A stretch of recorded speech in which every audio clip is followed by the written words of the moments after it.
Okay, are we ready to start? A couple of things. Hello. Even my children listen to me when I speak from time to time. Okay, and non-disclosure agreements, have you all signed? If you don't sign, you don't get the documents. You don't get the documents, you cannot do anything. Okay?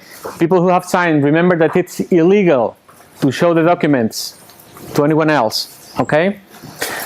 Do you all have teams for the second assignment? Sorry? Can you make them now or start? You need 5 minutes to make the teams. 5 minutes? Okay.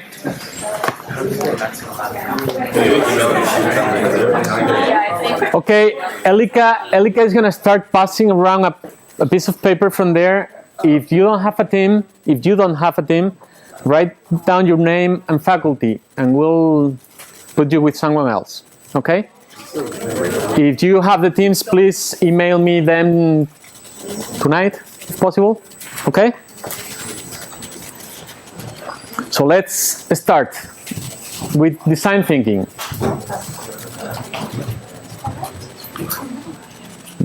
Okay.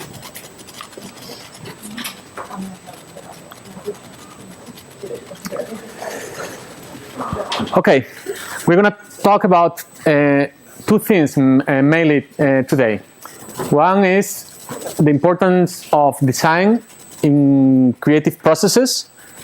We'll try to find out how designers think in different realms of experience, and try to draw on their way they work, both collectively and individually. But we will also work on a relatively new concept that is being applied to the arts, to design firms, to businesses, to collective works, and that has been named as design thinking, which is not exactly the same thing as design. We'll see the differences, and we'll see how to apply and transfer concepts and procedures from one to the other. So, main ideas to start off. We'll have to find out how designers employ creative thinking skills. And you will see that many of those we have already seen in the lean startup processes and the many comments that we listened to the other day when we watched the interview on creativity and cognition, and some of the readings that I am sure that you have already gone through. What are the cognitive and creative abilities of designers and people who think in terms of design? And some examples of high-quality design thinking in business, but we'll see also a couple of cases from Formula One designers.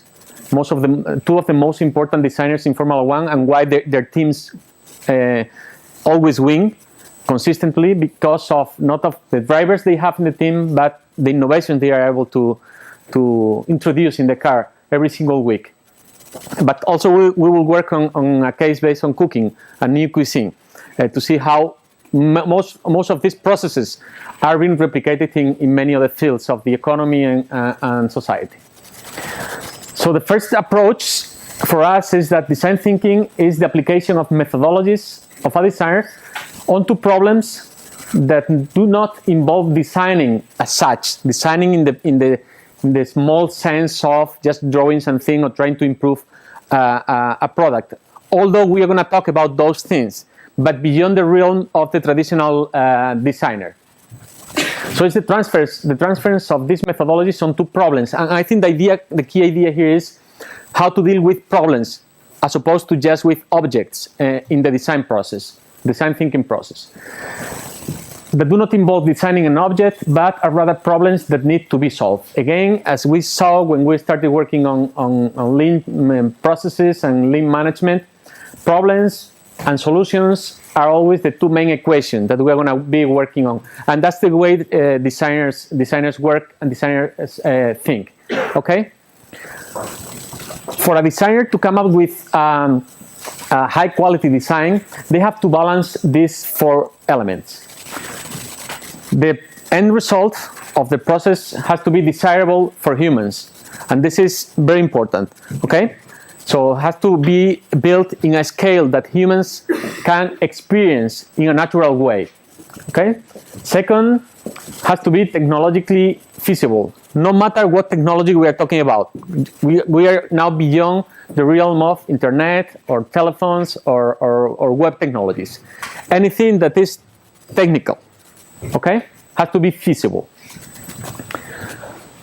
Has to be viable from a business perspective. Think that most design competitions work with a very strict set of regulations. The kind of things that the designer and the companies that try to win the contract have to perform, all the conditions they have to abide for. And most importantly, has to be a remarkable solution. I think that's part of the DNA of any designer, that when they come up with a new thing, that new solution has to be something different, remarkable. Remember the expressions of people when we saw the iPhone, okay? The iPhone was just, quote unquote, a telephone. But somehow they were able to design something completely different, which completely changed not only the industry, but the experience of the users with a technology that has been around for over a century. So they did something different, a remarkable solution to an old problem. In this context is where we're gonna get into design thinking. I make stuff up. Okay. Look at what's happening now. There have been fundamental changes in the way people think about problems, the kinds of problems that occur, and certainly the impact on design. Now, my definition of design thinking is applying the methodologies and approaches of design to a broader set of issues and problems in business and society. So many people think that it's kind of like in your genes. You're a creative person or you're not. I don't buy that. Prototyping, testing, failing all the time, but failing quickly and cheaply in order to succeed. A big part of it with city governments is just getting them comfortable with the idea of experimentation. It's totally antithetical to the culture of startups in Silicon Valley. Try something, if it doesn't work, throw it out and start again. Now, when the government came to us and asked us to redesign the ballot, we said we wouldn't redesign the ballot, but what we would do is redesign the election experience. If I didn't have to just pick a boring, ugly bike, pre-built off the shelf, if I got to choose the color of the frame, the color of the wheels, what would my bike look like? I think it was called the Flower Power was the internal name for it, one of the iMacs, and it wasn't a success. It lasted in the marketplace for 6 months. Some people are saying, oh, I hate the word design thinking. If you're only thinking, then you're not doing. Some of the aspects of design thinking are simply suggesting that designers are not thinking. It doesn't matter what the problem is, I can go in and solve it because I'm a designer. I once had a guy come to me and literally say, it ain't show art, kid. You know, it's show business. Why is it that big, huge corporations get beaten by kids in garages?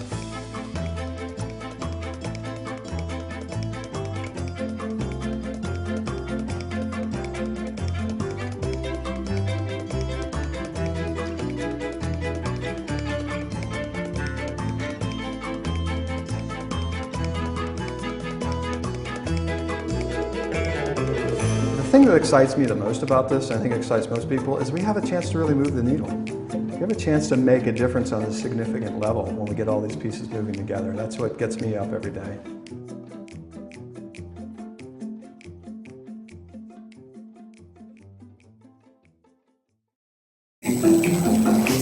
Okay, we'll go into more detail about this next week, but some ideas to start. Some comments that you get from the short video. Things that we have seen before in the other lessons.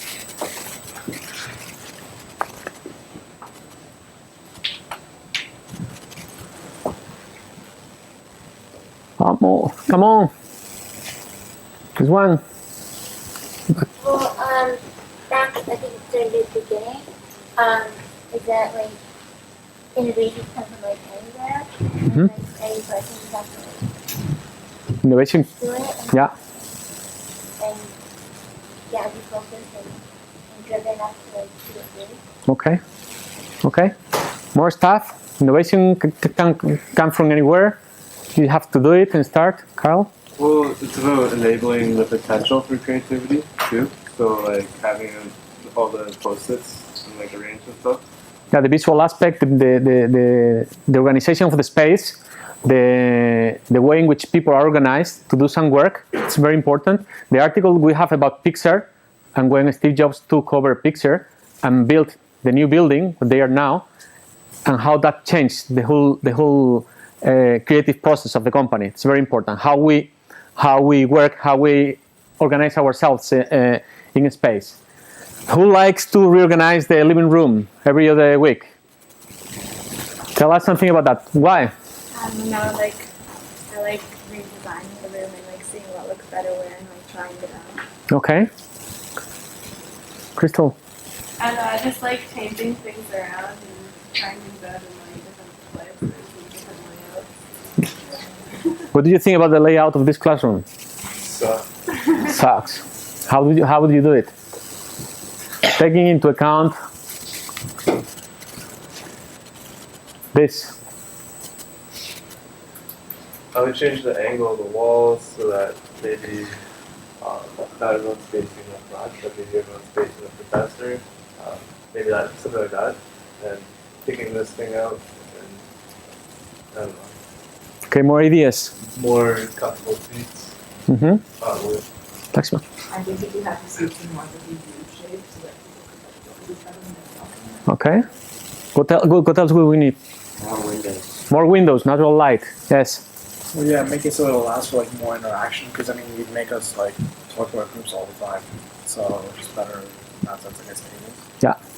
You have seen the difference between this and the layout of a startup company in which you have just big tables with nothing on it, and they all have casters and you can move them around. So the office really changes every single day.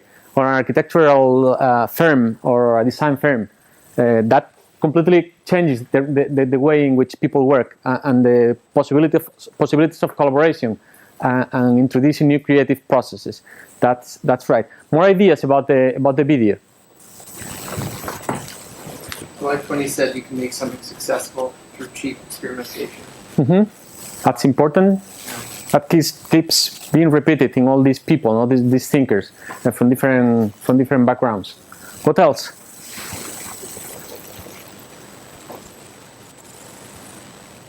Some of the ideas that we have gone through.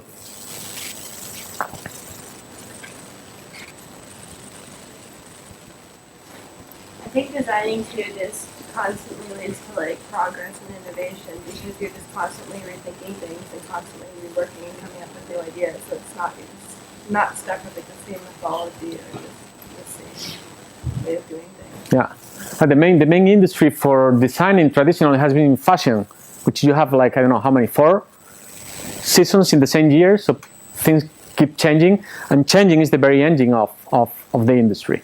But we're talking about design in those terms, but also in the terms in which we change processes to get new outcomes, new results. I found it really interesting in the video how he says that big corporations are being challenged by like young kids in their garage, and how it's sort of shifted to not necessarily kind of loop anymore. It's like anybody can be a startup and be the next big Microsoft and take Microsoft out. Yeah, well, take Microsoft out. Just try to push it a little bit. Yeah. Who is the guy who says that? At the end of the video, who is it? Hey, business people, you're supposed to be networking, knowing the big guys in the pond. You don't know who the guy is? Shame on you. Really? He's Canadian. Okay, you figure it out. Because that has a context as to why he says that about young people starting and moving big corporations from the scene. Carl, you going to say something? Oh, just good. Reinforce your point about the process and not just the end point, like not getting things stuck in what it's good to be, but kind of changing it. Yeah. So let's see how is the process for many of these designers from different backgrounds. What is designability? A part of human condition. That's something that one of the guys says in the video. People used to think that either you're creative or you are not. That you have the intuition and the skills and the drawing capabilities to be a designer, or you are useless. It's not like that, apparently. In primitive societies, designing was part of many processes of normal life, and researchers have pointed out that the distinction between thinking and making is a very recent one. What these people are trying to do is to put the two together again, and do and think at the same time, in the same process. So that's important.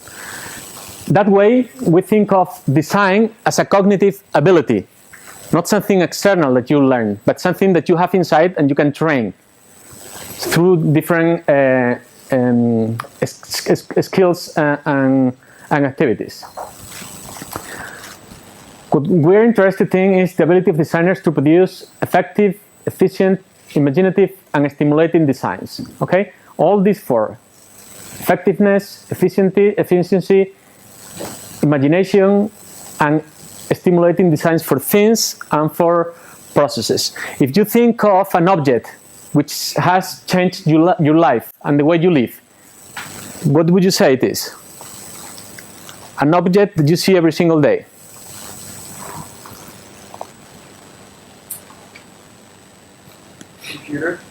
Computer, okay, it's a good one. More things?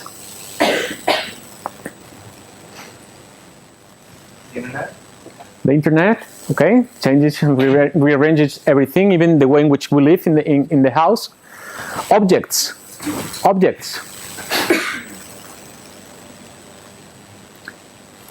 Which are the objects? The object that, yeah, Smartphones, okay. We're very techy today. Let's go back to basic things. For the kitchen, and different appliances. Kitchen, different appliances. Well, like a TV. Like a TV, okay, what do you need to watch TV? Well, like the couches, so everything is set up, designed for the TV. Okay, couches, the chairs. There's a whole industry of designing new chairs. All 20th century has been, in a sense, the history of designing new ways of trying to get people seated in different ways. If you think, probably one of the companies that have changed our lives the most in the last 20 years has been IKEA. IKEA brought in a completely different way of living, of conceiving of the house, of changing our relationship with the objects around us in normal life. Think of the types of houses and furniture that either your parents or your grandparents had, and how they lived, and how we think now about all those things. Basically, through the massification of the design ideas by IKEA, who are not just selling objects, very nice and cheap objects, not so cheap anymore, anyway, but the way in which they conceive of the whole experience of how we are supposed to live. Okay? That comes from a long tradition that they really made popular and in mass production at the end of the 20th century. We'll see how that started in a second. In that respect, design, and this is very important, especially those of you who have more of a mind of a manager, and we will see why. Design is not a search for the optimum solution to the given problem. We are not concerned about this. This doesn't exist. This is an abstract concept, okay? It's an exploratory process. This is the key. This is how designers think, how they work. And this is how business people think today. That's why the guy who talked at the end of the video is so important in this whole movement. The creative designer interprets the design brief. The design brief is the set of conditions that you have to fulfill in order to win a contract. Not as a specification for a solution, but the starting point for a journey of exploration. You can do the same thing when you are giving an assignment. It's not about the exact set of rules that you are giving, but how you start exploring the problem and the solutions from there. The designer sets off to explore, to discover something new, rather than to reach somewhere already known, or to return with yet another example of the already familiar. Okay? That's very important. The idea that a designer is an explorer, an adventurer, and design thinking is about going out and exploring possibilities to get as good solutions as possible. Not the only optimum solution. That doesn't exist. Okay? The other important idea is that the solution is not in the problem. And you will make both the problem and the solution co-evolve as you work on them. This is another important element in design thinking. Let's see how a guy like Philippe Starck, you know Philippe Starck, the French designer? Okay, he's very famous for many things, and he designs all kinds of stuff, but he became very famous because in the 90s he designed a new kind of lemon juicer, you say, which was completely different from anything seen so far. And it's interesting the end result, but it's also interesting how he got to that solution. And we'll go into that in a moment.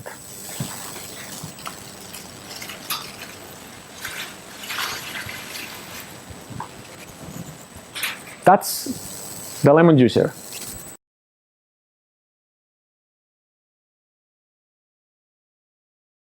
Hello there. In this video we're going to have a look at another design by Philippe Starck. This is probably one of his most famous designs. Again, he designed this for the Italian design company Alessi in 1990. He came up with the idea apparently while he was at a restaurant and he'd ordered squid, and he was just pouring lemon juice over his dinner, and he came up with the idea and just sketched the idea out onto a napkin and then sent it off to Alessi. So the design consists of an all-in-one aluminium casting which is being polished up. There are 3 little plastic feet at the bottom, and as you can see it looks quite a futuristic design. We're going to test it out and see how well it works. A normal juicer. Futuristic design. What do you think of? War of the Worlds. Sorry? War of the Worlds.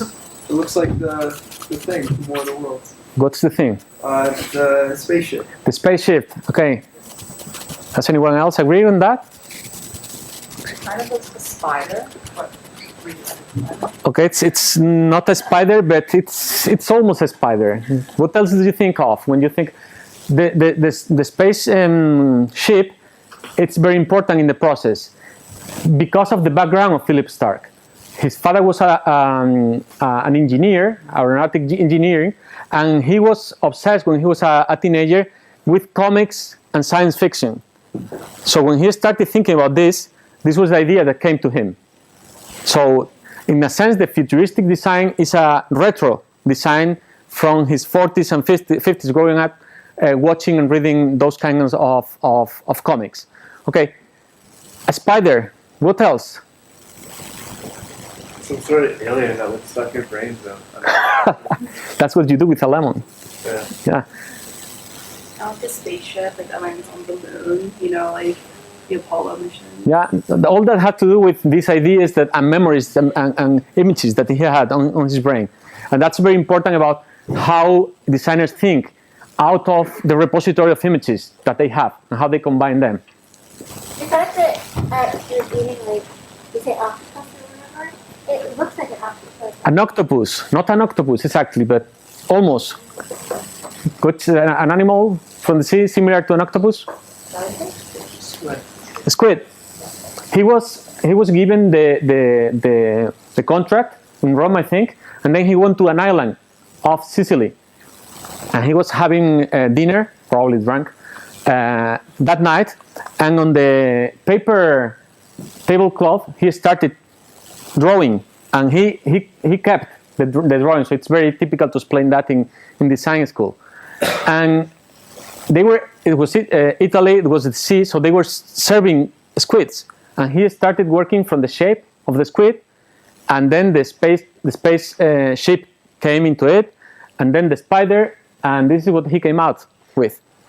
He ended dinner and he called the guy from Alessi in Rome or wherever he was, and he said, I got it. I got your lemon squeezer. You don't need anything. And he said, and this is how some of these designers think.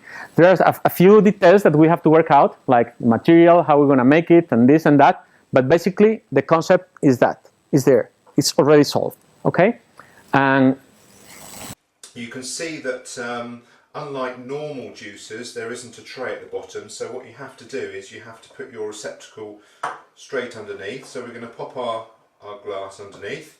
I've prepared some orange segments here. So we're going to give it a go. So I'm going to hold the leg.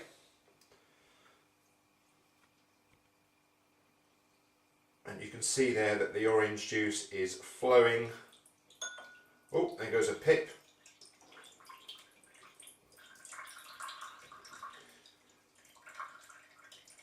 Into the bottom. Let's just do another one.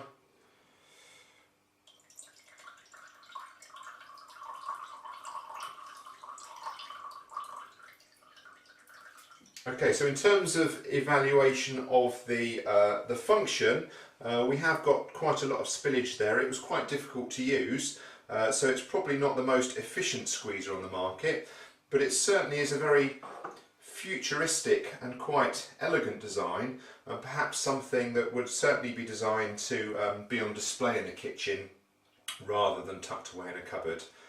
So the function's not great. In terms of form, in my opinion, I do think it looks very attractive. It's a nice looking design, although it probably looks as though it's been designed by H.G. Wells rather than Philippe Starck. What do you think?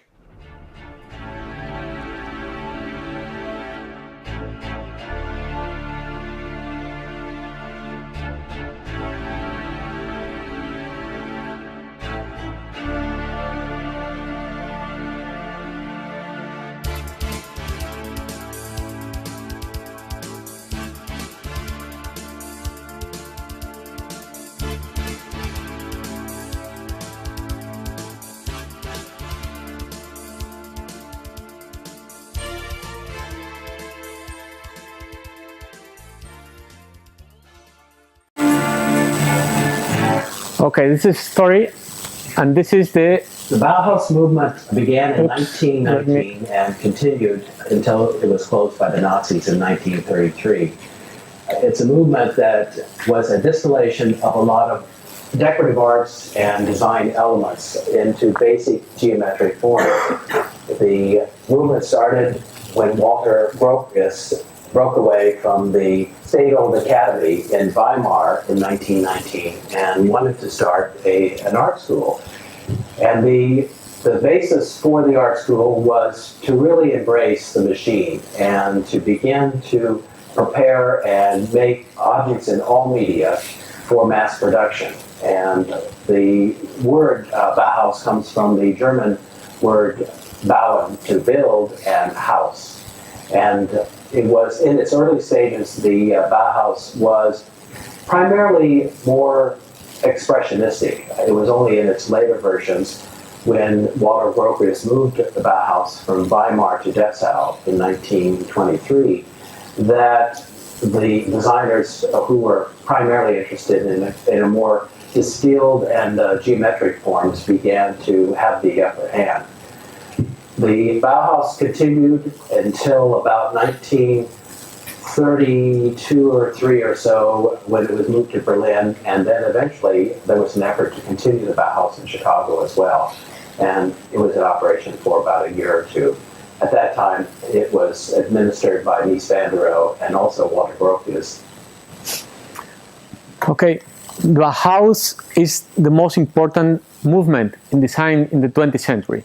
Not only in design, but also in engineering and architecture. Before them, the idea of design didn't really exist, and especially didn't exist in terms of mass market. They created a whole curriculum, a new way of training people in engineering, in design, in architecture, to think in a different way. They already came about with the idea of designing a new building, a new way of relating professors and students. And all those ideas carried forward when the Nazis took over, and many of them had to leave Germany in the 30s. Some of them went to England, but many of them came to America to Harvard School of Architecture, to Yale, to Chicago. Then you're talking about people like Gropius, Van der Rohe, some of the most important architects of the 20th century in the world. And the movement to the States, like many other of scientists and technologists and thinkers after the Second World War, was what really carried forward that whole set of ideas, the spirit, into a world movement whose influences we are still feeling today.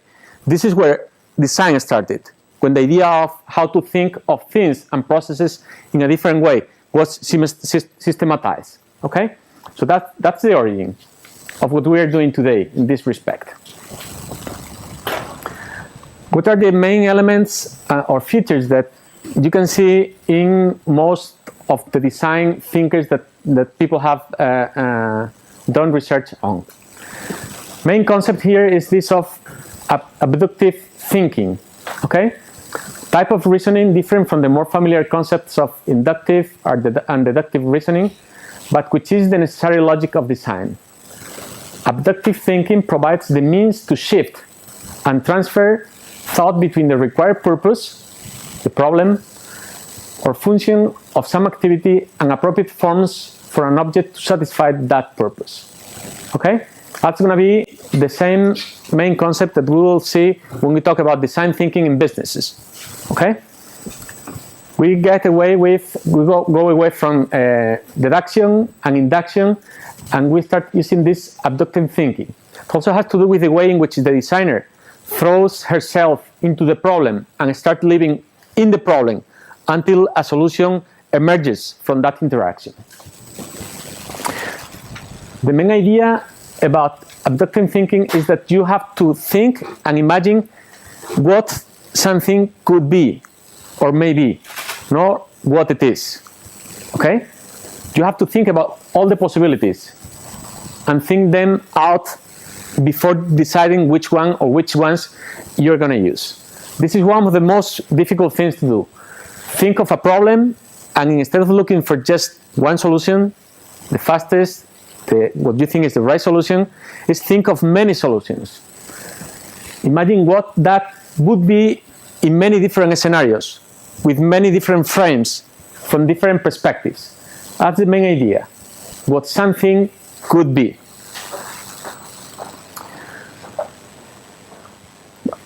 Relationship between the problem, what is required, and the solution, how to satisfy it.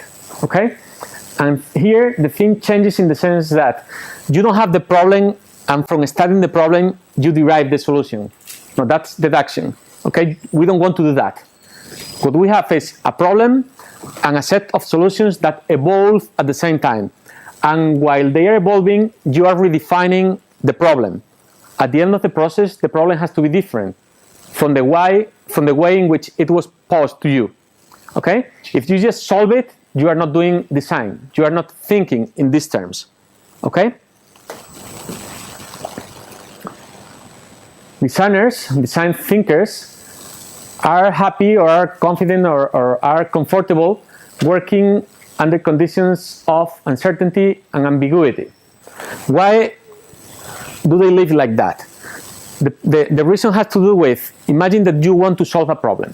Normally what we try to do is to get to the most efficient or fastest solution as soon as possible. Okay, solve it and solve it fast, to be economic and to be efficient. But designers, what they do is they start thinking of a problem and they start opening up possibilities. And one of the main mistakes when you are not doing this right is that you settle from one of the solutions very fast. These people are able to keep many lines of thought and of design and of work working at the same time in parallel processes. And it's only at the end of the process that they decide which solution is the best, or how to merge several solutions to come up with the final solution to the problem. So that implies that throughout the process, you're going to be living for a long time with many possibilities. And there are a lot of people who are not very confident or comfortable, working like that. Think of the project that you have to start on Thursday. Normally, what you're going to try to do is to come up with a problem, define it fast, and try to solve it. A design thinker do the opposite. Has an open problem, and he or she starts opening up possible solutions. And through the solutions, the problem gets redefined. Okay? On Thursday, we will have Anita saying to us what she thinks, and the Festival of Stratford thinks that the problems are. But if you stay to those lines, you are like the designers who are just following the brief when they try to get a contract. They never win the contract. Because in most cases, the good solutions come from playing with the same rules and coming out with something different. Think again about the iPhone. If you are asked to design a telephone, are you going to do the same thing, but a little more beautifully? You are not creating something remarkable. That's not a remarkable solution. That's another solution of the many that we have around. The way to change it is to open up as many solutions as possible and to try to live with them for a long period of time, as much as you can. Okay? In order to do that, then you have to rely on two ideas. The idea of drawing and the idea of complexity. Okay?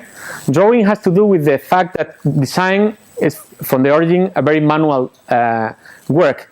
You draw, you use pencils, and you sketch, and you try many different models before you decide.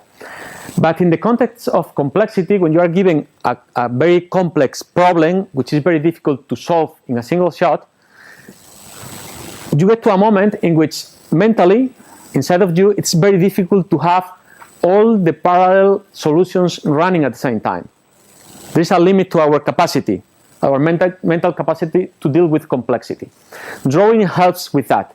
We start putting on paper, and in visual terms, many of those parallel lines, so that you have, as human beings have been doing from evolution, an outside repository from which you can interact, okay? And you liberate all that energy and consumption from the brain to do other things. So it's a matter of capacity. That's of drawing. It doesn't mean that you have to be a great painter or a great drawer. It's that you need to put all those parallel lines of reasoning, of working, of solutions on a paper so that you liberate energy, you are able to really interact with them in cognitive terms, and you have an external repository to deal with. Okay? Imagine that you have to design the new F1 Formula 1 car for Ferrari. Would you be able to have everything in your mind without drawing anything, without taking notes? Imagine that you have to solve the problems of the health system in Ontario. Would you do it just by having everything in your mind? Is that possible? But even when you have just a lemon juicer to come up with, the more you write, the more you draw, the more you sketch, the more interactions you have, the more possibilities are you playing with. You don't need to have them all in your mind.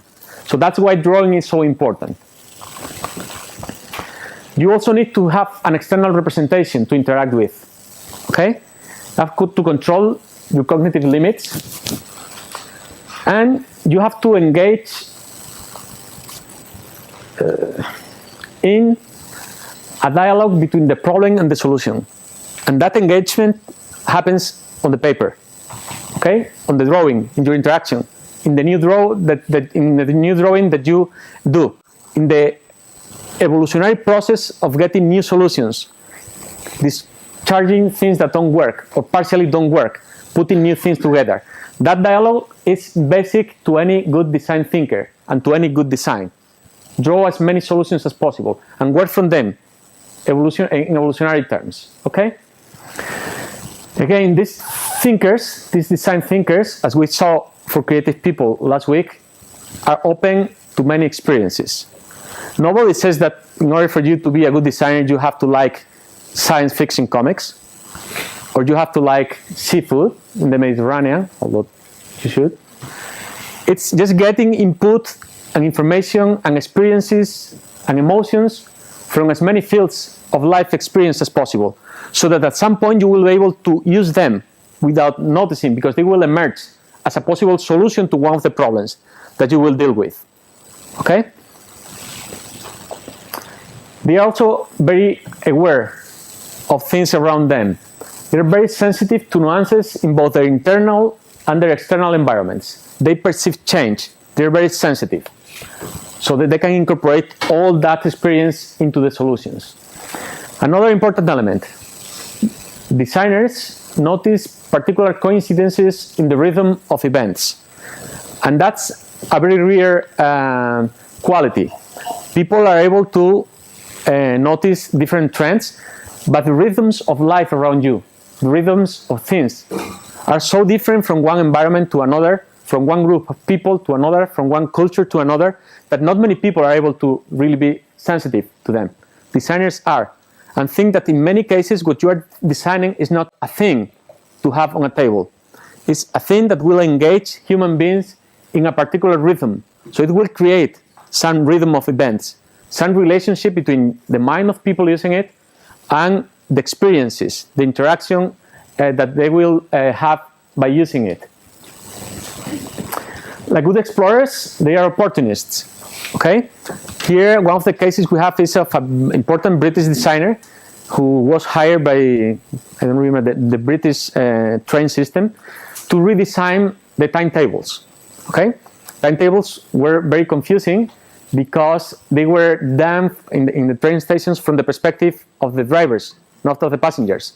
So he made a very small but important change, that was to put the name of the destination station and the time left for that train to depart as the main information in the boards that you have in front of every train. Very simple thing to do. But in the process, they were creating in Britain the high-speed train. They have already decided the engine, and they have the shape of the main train. And he was exposed to that because he was working there. He went back without being asked to his office, and he assembled his team, and he said, well, these guys are trying to create this high-speed train. It's very efficient. I think they can do in the 80s, 70s to 80 kilometers an hour. But the problem is that the train they have created, the design is really poor. We can do it better.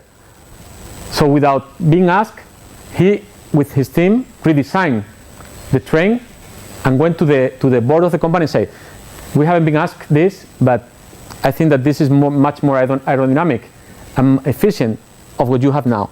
Why don't you try to implement it with your engineers? And he got the contract. So that's a very good example of these people who just take the opportunities around them because they're exploring. And it's that intellectual challenge that somehow hooks them up into this. They didn't have a contract, they wasted a lot of time, and they didn't know even if they were being listened by the company. But they took the risks. Okay? Again, people who are willing to take risks are good designers. And again, the idea of drawing as means of imagining and communicating with the rest of the team and with the world around. Way to dialogue with them. Any questions about this? Think of how many of these features or elements you have in your personality, and probably most of you have them or many of them in your personalities. The thing is how you integrate them into your working routines, into your projects, how you start thinking and using these skills. Richard McCormack recently said, I don't think you can design anything just by absorbing information and then hoping to synthesize it into a solution. What you need to know about the problem only becomes apparent when you are trying to solve it. The problem doesn't show up, doesn't emerge until you have started trying to solve it, until you are inside the problem and you are redefining it. That's key in any field. Again, designers say that it's not the problem and the solution you find, it's that good designers find the right problems to work on. Again, the problem of a lemon juicer is very easy to solve. But Philippe Starck redefined the problem to do something different. He found a good problem out of nothing. Same thing with many of those guys. Those designers are good at coping with uncertainty, as we've seen, and all of them are able to run parallel processes of cognition relevant to the same design job. If you think that you have come up with an idea very soon after starting working on a problem, don't solve it. Don't solve it. Run 3 or more solutions to the same problem and have them running all at the same time. And the process and the time and the work on them will let you know which of them is the best one. Okay? So be very aware of this tendency to just jump into the first solution.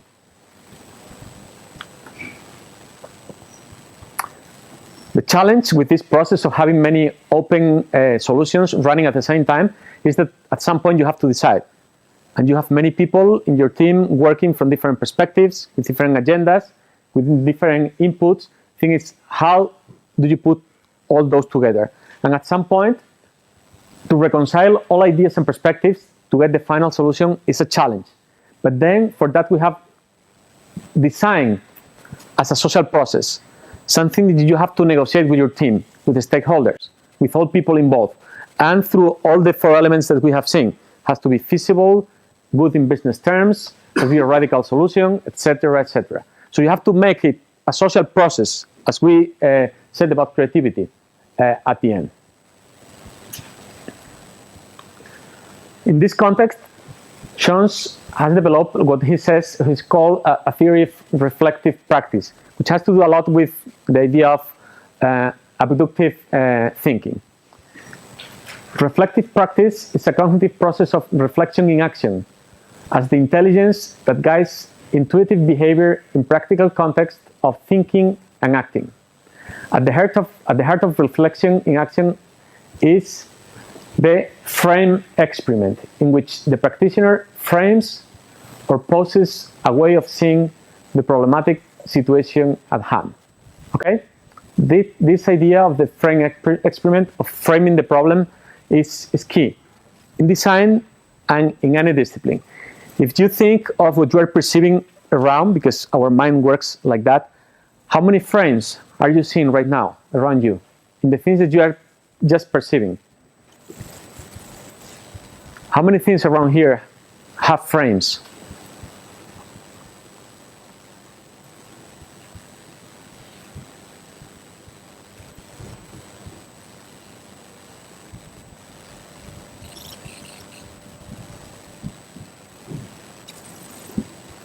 Does the screen in the computers have a frame? Do the windows of the window visual system, both Mac and Office, Windows, have frames? Does the blackboard have a frame? Does this have a frame? Do doors have frames? Why do we need all these frames? Because we only, yeah, Maxima? I was going to say, like, to contain things? Or? To contain things, because otherwise we don't see them. Yes, to contain things. The thing is, different ways in which you frame things, you will see a different reality. Okay? Do windows, real windows, have frames? Why? So when you have a problem to solve, something to do, frame it physically, frame it. Draw a frame. And then draw a different frame, and you will see how the problem changes. Okay? We will go on next Tuesday on how, through the history of painting in the 17th century, people discovered the importance of the frame and how we are not able to see without frames. The same thing happens when you have a problem. Scientific problem, a design problem, any kind of problems. If you don't frame it, you are not able to solve it, because when you are framing it, you are going at it from a particular perspective. The other key element here, the perspective, is the way in which you situate reality from a vantage point. And you need to put it somewhere from the point of view of the users or the people who are going to be seeing it, using it, solving it. Okay?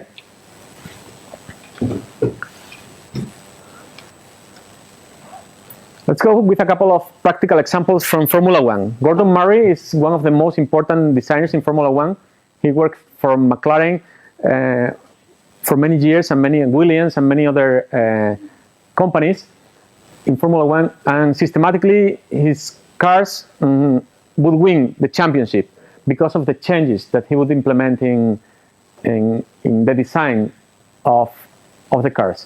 And then we will listen to Adrian Newey, who is considered today the best engineer and designer in Formula One. Okay, wherever he goes, that company wins. Now he's working for Red Bull, and they have been consistently winning for the last, I don't know how many years. Okay, so let's see how they think about design.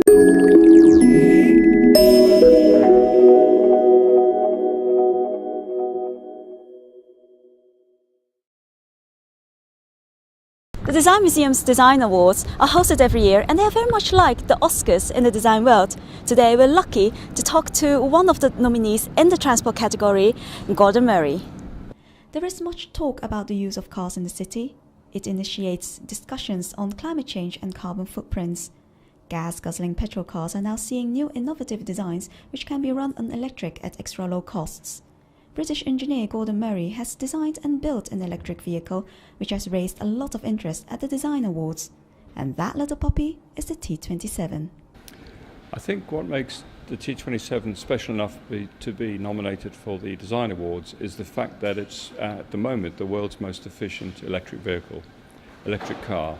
So it's we proved that in the RAC Future Car Challenge last November when we won the event overall.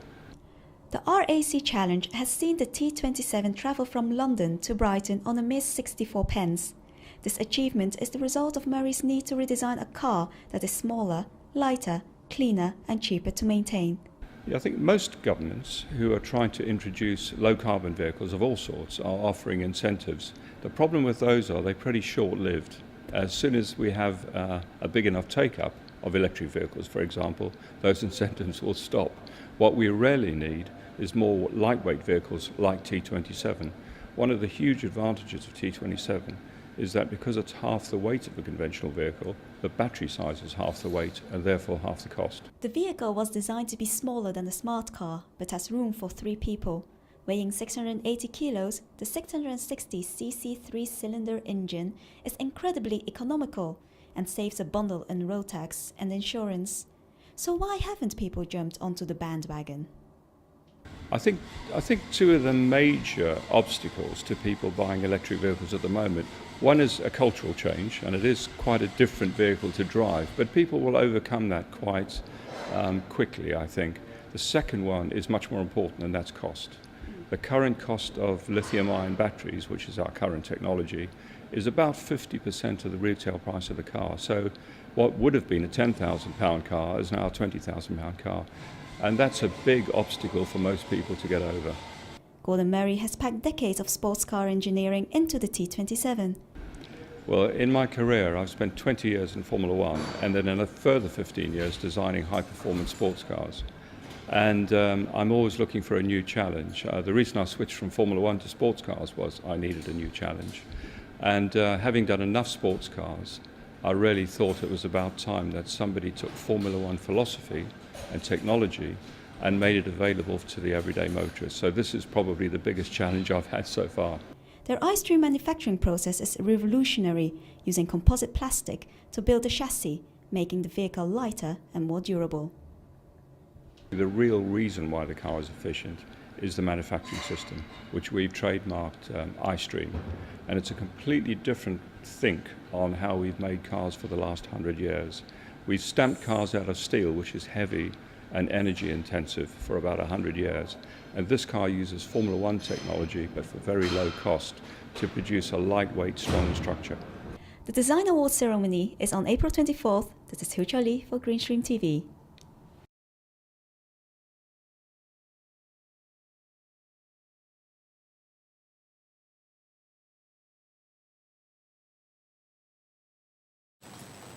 When every year they start the season, they have all had like 3 months all teams to do all kinds of improvements to the cars. Red Bulls starts, and they have already won like 8-9 competitions before the other teams are able to figure out what's going on. And that in a context in which they compete every other week, and everybody sees what the others are doing. I mean, they have the cars there. But this guy and his teams are so amazing that they are not able to think of the right problems, but solving them and coming out with innovations over the off-season, but then being able to improve on all of them in just periods of 2 weeks, so that they get a little better and a little better over the course of the season. It's really amazing how they do it in such a competitive context. This is the stream of design philosophy. Another important thing that he says is that he never hires just engineers, as good as they are. All his engineers are also designers. They have to be able to be involved in all this process, because this is how they work.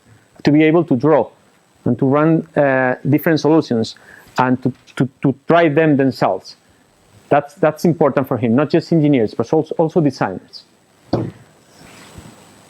What are the three main strategies in design thinking? And I think that these are the three main lessons that you have to take away and integrate in your work.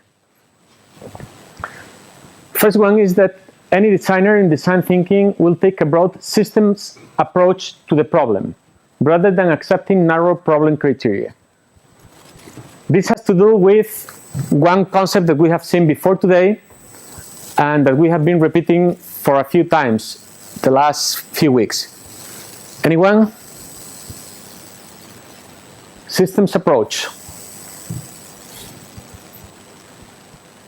What's a system approach? What's a system?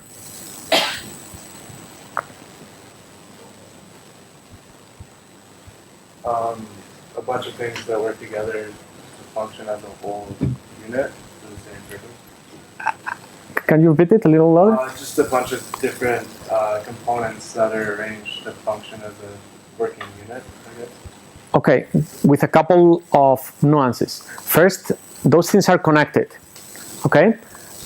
And they are connected in such a way that we are not able to predict all the possible behaviors of the whole, okay?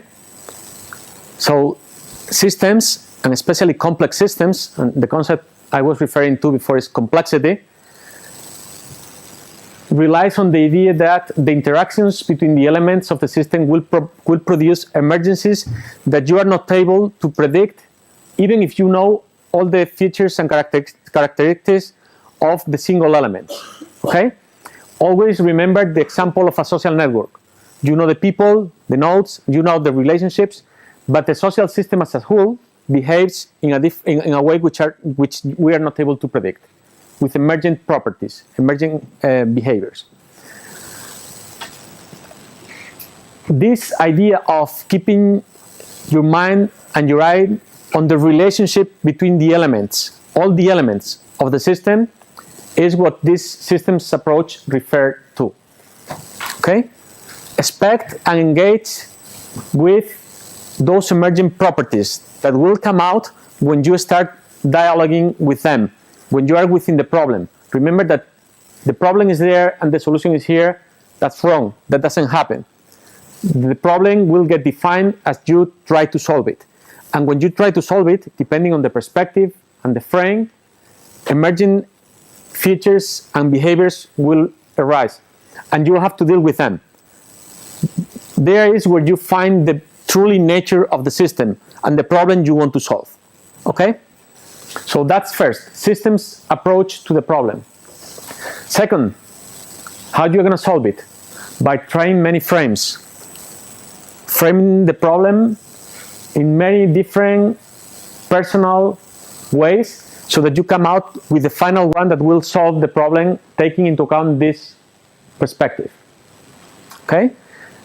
With the example of Starck and the lemon juicer, can you just mention a couple of ways of framing how to solve the problem?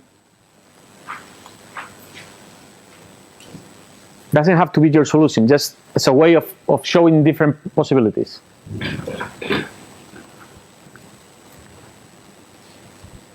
Any ideas? Are you asking about how you fix that product, or like A couple of frames that you would use to solve it. So you are given that problem. Create a lemon juicer for me. How would you frame the problem to solve it before you decide what the solution is? See what's wrong with the existing ones. Okay, just try to fix something from the past. All right.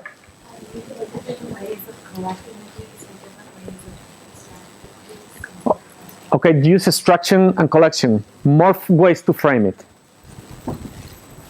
Those two are very valid. More ways to frame it.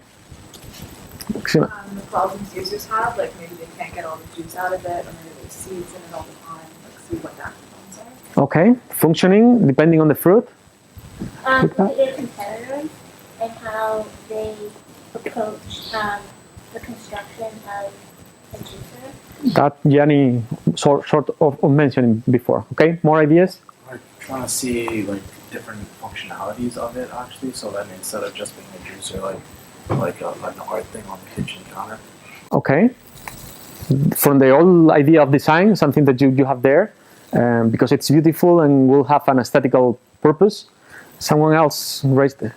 Like where it's being used, like restaurants or kitchens at home. Exactly where it's being used. That's always very important. The spatial reasoning for the solution.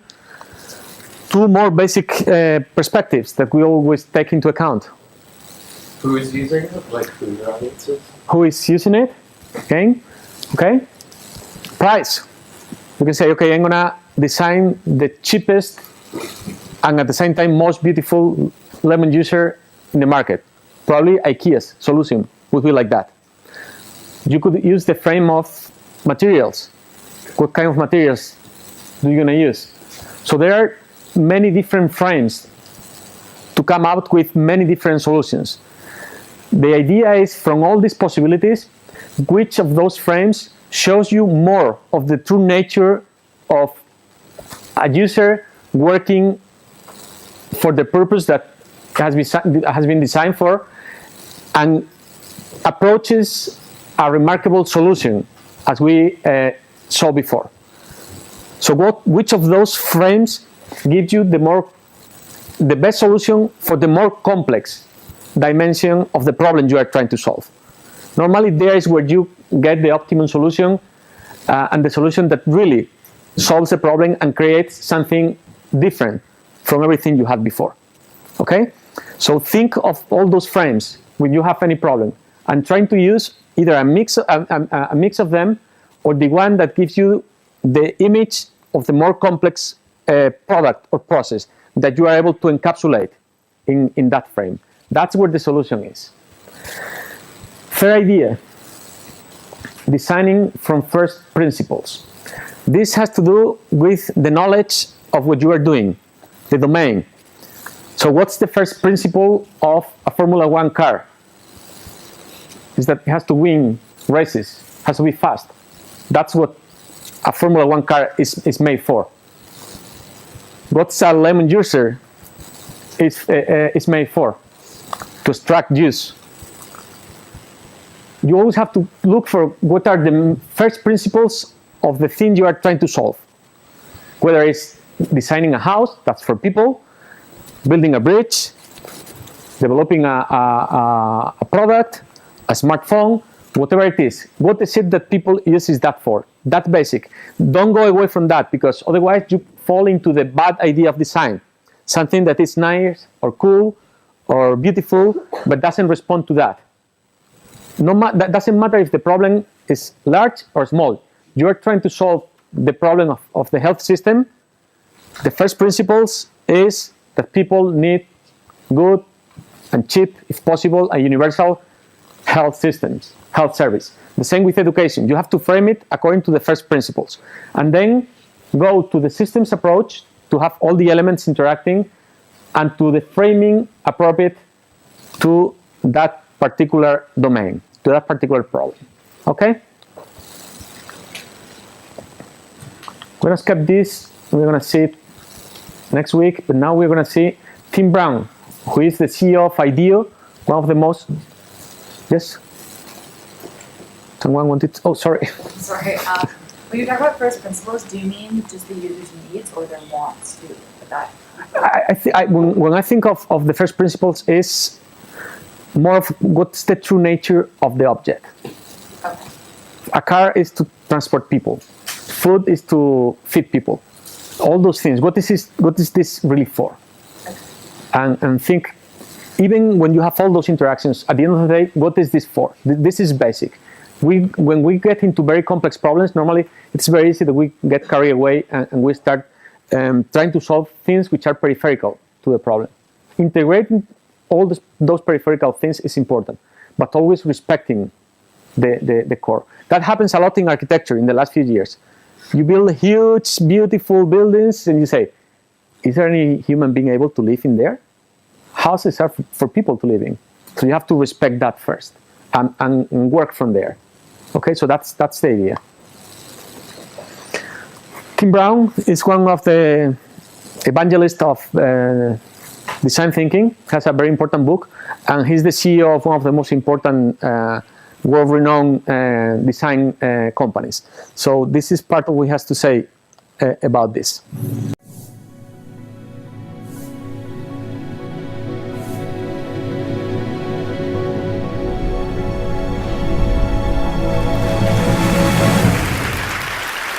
I'd like to talk a little bit this morning about what happens if we move from design to design thinking. Now this rather old photo up there is actually the first project I was ever hired to do, something like 25 years ago. It's a woodworking machine, or at least a piece of one, and my task was to make this thing a little bit more modern, a little bit easier to use. I thought at the time I did a pretty good job. Unfortunately, not very long afterwards, the company went out of business. This is the second project that I did. It's a fax machine. I put an attractive shell around some new technology. Again, 18 months later, the product was obsolete, and now, of course, the whole technology is obsolete. Now, I'm a fairly slow learner, but eventually it occurred to me that maybe what passed for design wasn't all that important. Making things more attractive, making them a bit easier to use, making them more marketable. By focusing on a design, maybe just a single product, I was being incremental and not having much of an impact. But I think this small view of design is a relatively recent phenomena, and in fact really emerged in the latter half of the 20th century as design became a tool of consumerism. So when we talk about design today, and particularly when we read about it in the popular press, we're often talking about products like these. Amusing, yes. Desirable, maybe. Important, not so very. But this wasn't always the way. And I'd like to suggest that if we take a different view of design and focus less on the object and more on design thinking as an approach, that we actually might see the result in a bigger impact. Now this gentleman, Isambard Kingdom Brunel, designed many great things in his career in the 19th century, including the Clifton Suspension Bridge in Bristol and the Thames Tunnel at Rotherhithe, both great designs and actually very innovative too. His greatest creation runs actually right through here in Oxford. It's called the Great Western Railway. And as a kid, I grew up very close to here, and one of my favorite things to do was to cycle along by the side of the railway waiting for the great big express trains to roar past. You can see it represented here in J.M.W. Turner's painting, Rain, Steam and Speed. Now, what Brunel said that he wanted to achieve for his passengers was the experience of floating across the countryside.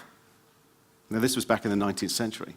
And to do that meant creating the flattest gradients that ever yet been made, which meant building long viaducts across river valleys. This is actually the viaduct across the Thames at Maidenhead, and long tunnels, such as the one at Box in Wiltshire.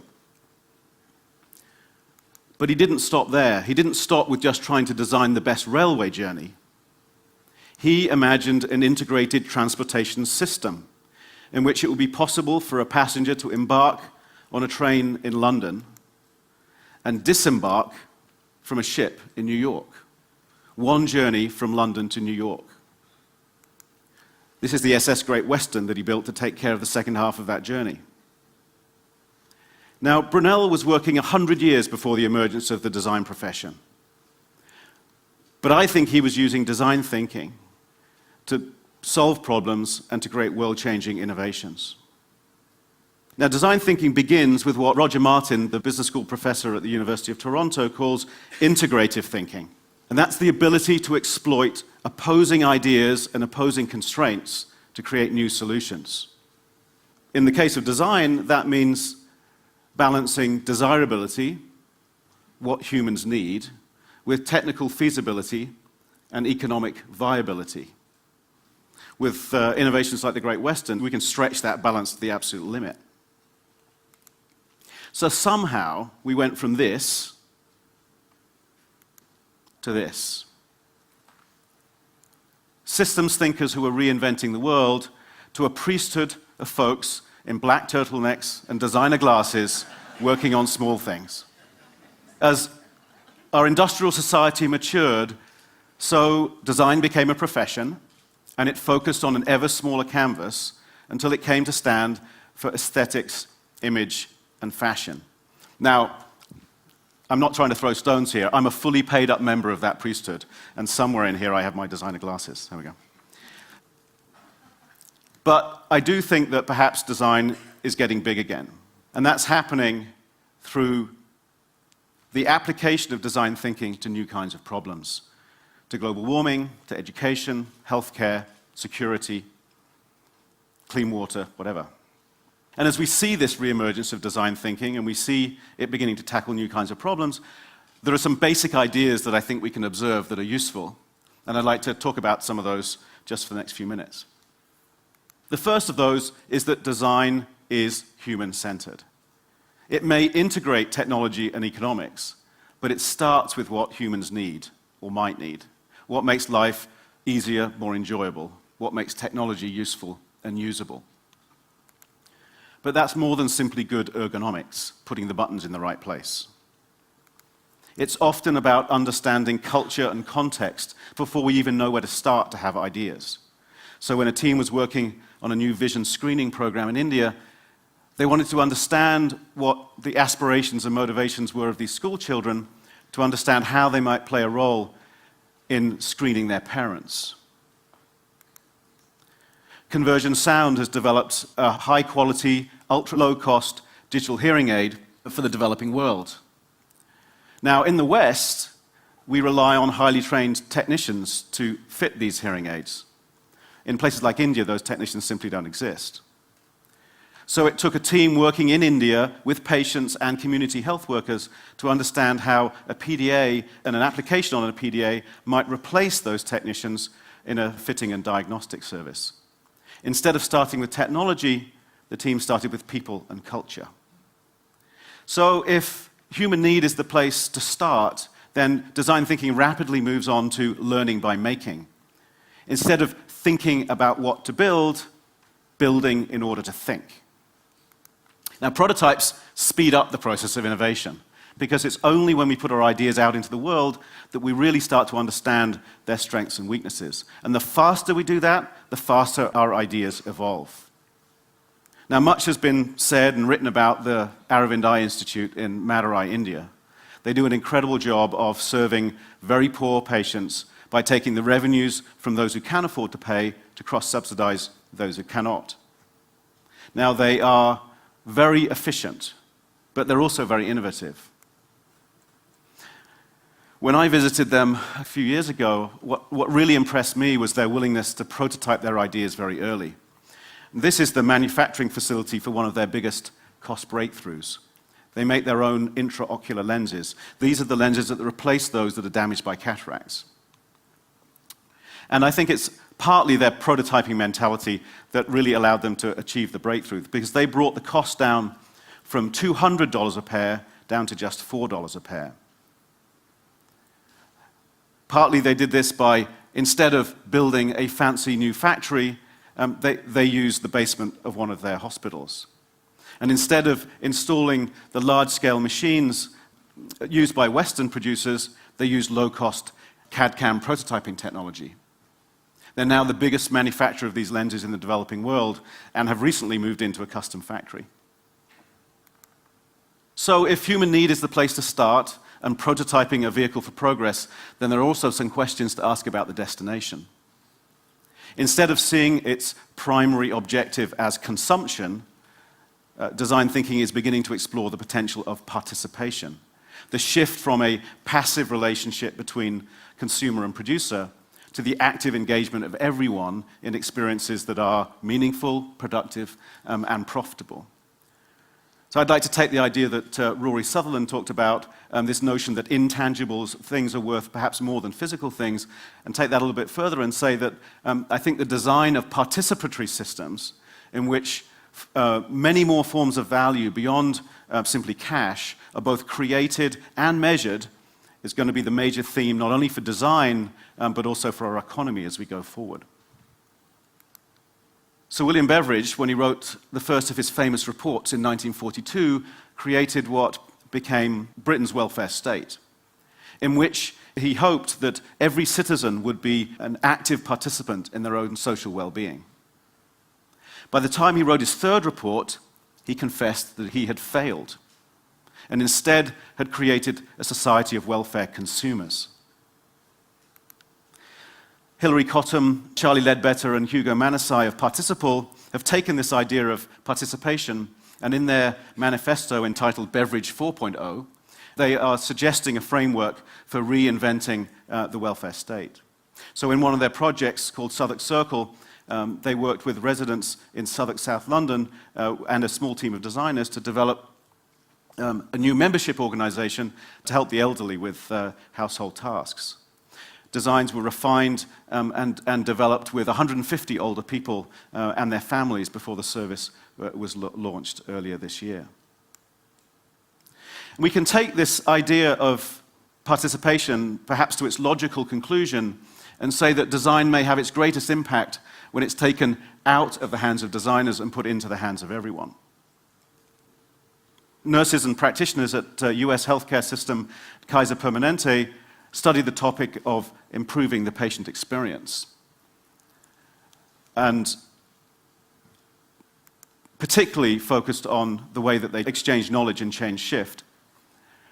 Through a program of observational research, brainstorming new solutions, and rapid prototyping, they developed a completely new way to change shift. They went from retreating to the nurses' station to discuss the various states and needs of patients, to developing a system that happened on the ward in front of patients using a simple software tool. By doing this, they brought the time that they were away from patients down from 40 minutes to 12 minutes on average.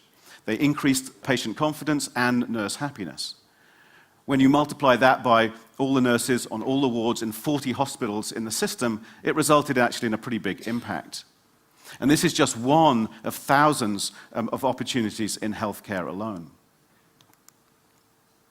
So these are just some of the kind of basic ideas around design thinking and some of the kinds of new kinds of projects that they're being applied to.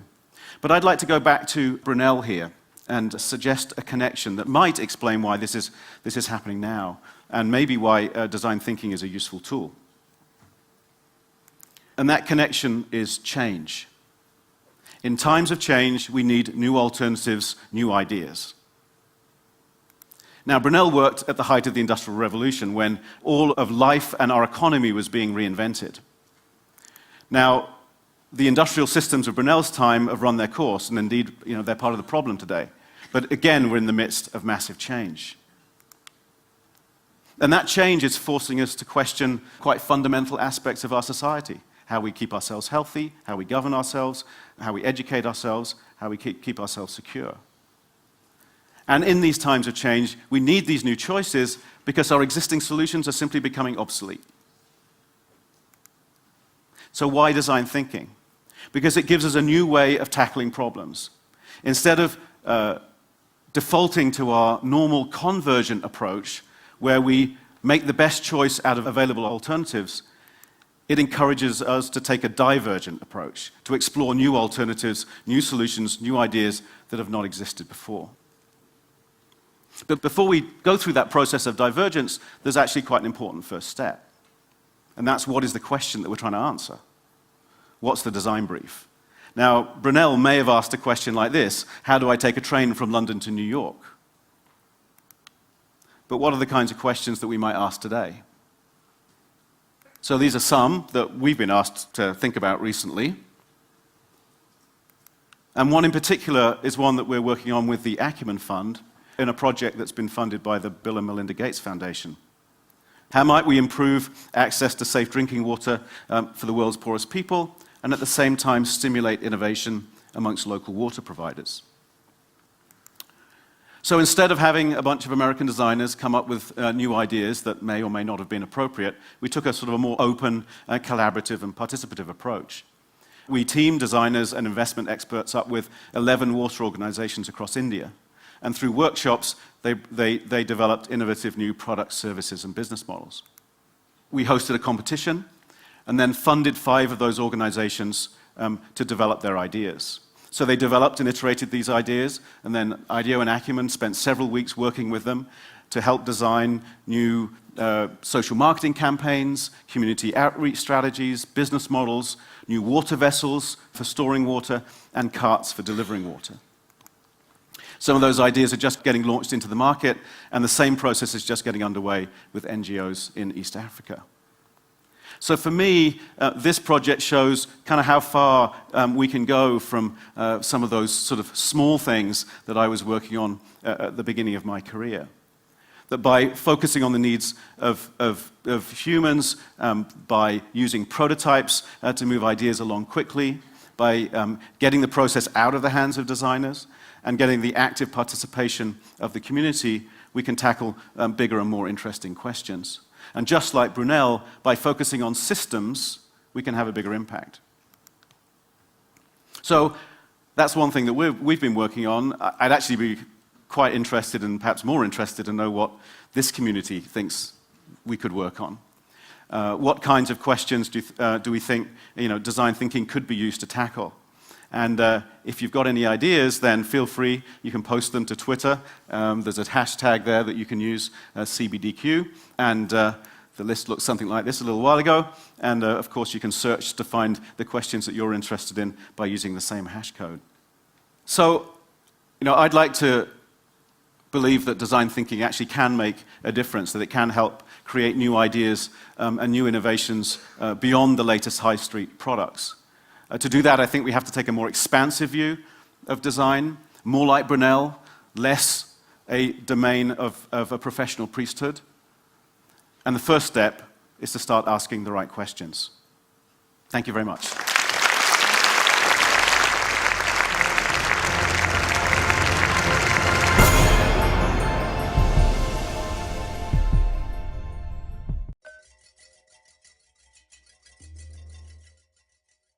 Uno cuando va a comer en un restaurante de vanguardia, hay lo que se llama la moción creativa. ¿Sabes? Una cosa es qué bueno es, tal, y otra cosa es una moción que, joder, esto es flipante. No.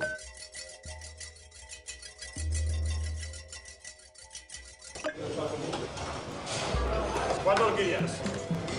Vale, esto es aquí. No de manera, ¿eh?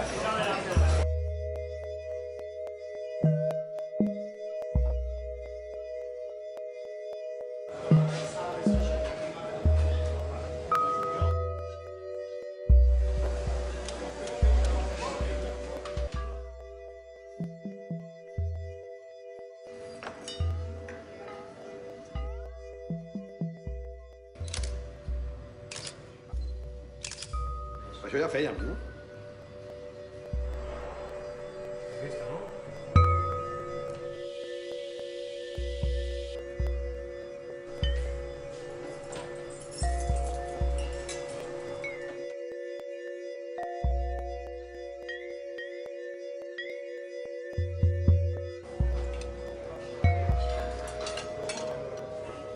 Champiñón sí.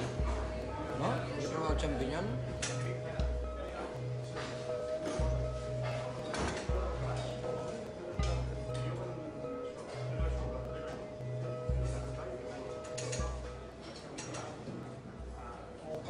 No sé si són dos platos o uno.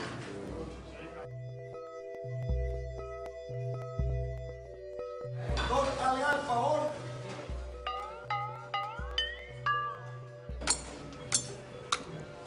Soroll és emocionant. O soroll és con la pell de gallina. És meu total. És meu total. Sí, és que no sé per què no l'hem fet abans, això.